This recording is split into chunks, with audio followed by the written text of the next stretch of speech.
Tro-Bro Léon 2018, one of my favourite races in the calendar. Not very overly rated, but I love it. Gravel roads, very technical. Got Damien Godin, Stan Vandenberg, Christophe Laporte, Thomas Boudard, all the rest of the lads out front.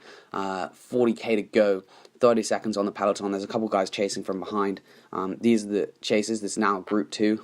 So it's a pretty big group. It's about 14, 15 guys, and the peloton is further back, 35 seconds back. TV coverage only started at 40k, so I'm not really 100% sure what happened before, but I believe there's some big splits going into some of these Rablans, as they're called, the gravel sections. It looks like a really fun race to do. Very technical, got to be a good bike handler for sure. There were a couple crashes here on the wet tarmac, but also on the gravel roads as well. So you can see here it's being strung out across the farmland. There's going to be some questionable cornering. Watch this corner, it looks very, very technical. But you can see that you really do have to be a strong man in order to win this. And Direct Energy at the moment are in a good position. They've got two guys out front, so I really thought that they would dominate their race. But we have FDJ with Benjamin Thomas, I believe, who is chasing back with 25 seconds to go. And Benjamin Thomas is doing a good job chasing this down. Flying over the dirt roads. You can see a good photographer here. Look at this corner though, it looks so sketchy. That's why the Yoga Man crashed. You can see his bottle being left there. So now we have Stein Vandenberg, Thomas Boudard, who's about to take an absolute tragic fall. Here he goes, cheerio man. And I believe that's Zachary Dempster as well, who's there. And FDJ man now managed to pull that back. You can see we got Christophe Laporte there as well, and Euskadi Basque Murias or whatever rider. He's also there. So you now see there's 4 riders up front who just slipped away, I believe, on just this section of Rablan. They only have 6 seconds, but the chasers behind are going to struggle to close that down because they've got some real strong guys up there with also good teammates. We've got Stein Vandenberg up there, Mark Fournier up there, we've got for Fortuné Samsic. We also have Benjamin Thomas for FDJ, and I believe we have one other rider. Damien Gaudin, who was the former champion, he's flying off the back and looks in a real bad situation. He always churns an outrageously big gear, but he was having a bad day the whole time. Look at this off-camber corner, like going downhill. Looks absolutely so scary. But you can see he's off the back. Those are the chasers with Christophe Laporte and the other favourites like Cyril Gauthier. So you can see here Christophe Laporte is strong-arming this group across with some other guys like Euskadi Basque Murias Rider, I believe, is there. Cyril Gauthier is there. He's not helping too much, but Cofidis really, they had to chase this down because they had no one in the front move, and they really need to get across this gap. And I believe that's a Tartaletto Isorex rider, potentially 4th wheel. So you can see here with 20k to go, we've now got everyone back together, which was pretty incredible chase in order to close, because it got up to about 15-second gap at one point, and they managed to close it with old Christophe Laporte. So before that, I think that was just when they were getting away, and it looked like they were closing the gap. But you can see now Damien Gaudin again is on the back trying to chase, and he's still not getting it. But finally, after getting pretty close, they got 5 to 10 seconds before the chasing group. Christophe Laporte there, you can see, is doing a big turn to get across. So now you can see all these riders like Zach Dempster's coming across. So with 19k to go, we got about 13 riders in the front group, and Damien Gaudin is still not there. He's still struggling at the back. You can see here he's quite far back, and I think it was just that bridge was just too much for him. He just couldn't take it, or maybe he was just pacing himself. Here's old Schillinger, who tries to bridge across himself. Good bloke, but unfortunately did crash. He looked like he was going to do a real strong solo bridge. Actually, he was having a big turn to try and get across. He's a very young man. I think he's only about 20 or something. So good job for the man. So now when all the groups back together, 9k to go, you can see Cyril Gauthier is following an attack from FDJ. Christophe Laporte's on it, and you can see Fortuné Samsic are going to have to close this because they're the only team that doesn't have a rider up the road.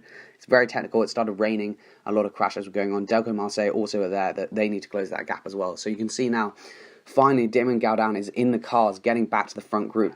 Christophe Laporte's teammate is on the front. Christophe Laporte's chilling out at the back. We've got Marc Fournier there. We've got some Zach Dempster, Laurent Pichon, I believe, is there as well. Manertz is there. And you can see as soon as Damien Gaudin gets back on, they absolutely string it across the Riblon. They're going to take a sharp left-hander just in a bit. And Damien Gaudin is really out of position now because he's starting the Riblon at the very back of the course. So you can see Christophe Laporte is now launching it, trying to get across, and everyone actually managed to stay on his wheel. It looked like it was going to be a real big launch, but Cofidis had to play the 1-2 because they really were the dominant team at this point because they had 2 riders in the break. I think the only other people who did were AG2R. So you can see AG2R man's drilling it on the front, and Christophe Laporte's second wheel, and Damien Gaudin's flying back at the back of the thing. The former win is not having a good day, and so Christophe Laporte now attacks on the left, and we'll show you a screenshot just now, and you can see look on the right hand side, Damien Gowdan's just behind those motorbikes, and he's trying to chase across.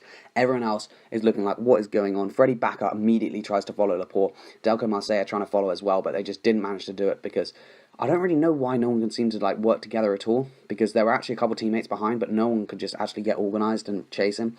But Christophe Laporte went at the right time on this slight uphill rise just after a chaotic section where a lot of people were checking around trying to figure out where to go. And often on these races, and not necessarily when the on the cobbles or on the climbs or on the rubber, in this situation where the brakes go, it's often just after, because everyone's very tired, so that's the best time to hit them, just straight after. You can see here Damien Gowdan's still off the back with 5k to go, but Damien Gowdan's like, right, I want to win this race. He churns up that absolutely monstrous gear and just comes flying past. You'll see in a bit, he's coming out just still miles off the back. With 4.5k to go, he finally leapfrogs the group, and he's now chasing Christophe Laporte on his own. You've got Delco Marseille man trying to chase Damien Gowdan, but that's just no one seems to really be making much headway. No one's really working together. It's only a 3-second gap to Gowdan probably, and maybe only from the main group, maybe 10 seconds to Christophe Laporte. So still, they could have got it back. They really worked hard, but Laporte looked like he was on had a real good day, and was pretty strong, because he did manage to hold off everyone in the end. Even Damien Gowdan, I think it was just bad positioning. If he had better positioning, he might have been able to follow Christophe Laporte's original attack, but instead he actually had to probably bridge a 20-second gap. He was quite far behind and managed to bring it down to only 4 or 5 seconds. You can see here around this rain-slaked houses, Damien Gowdan's taking a lot of risks, but Christophe Laporte managed to do it in the end. It was a good ride from him. He bridged across the main group out the front, then he attacked it with 9k to go and soloed it all the way home with Damien Gowdan flying out the back. If Damien Gowdan had a little bit better position and better luck earlier on, he could have definitely won this race, or at least come very close to matching Christophe Laporte. It's a great race all round. You'll see the sprint comes in. Third place will be the Todd Leather Icerex rider gets it here, and it was a really good race, and it's on Eurosport, and it has commentary in English now, which is great, so I'm loving the high-profile nature of this race. So cheers for watching, and we'll see you in the next video. We'll get full confirmation of that. But no doubt about the man that got the win, Christophe Laporte, and made to fight all the way by Gowdan. That was, he'll remember that win for a long time. Yeah, half-bot win. Having 2 riders there, Hofstetter and Laporte. He took it on. He's a fast finisher in this type of finish as well. Slightly uphill. He'd have thought maybe he'd have sat back, but he didn't want to. He wanted a solo victory. But Gowdan has to be the man of the match today. He fought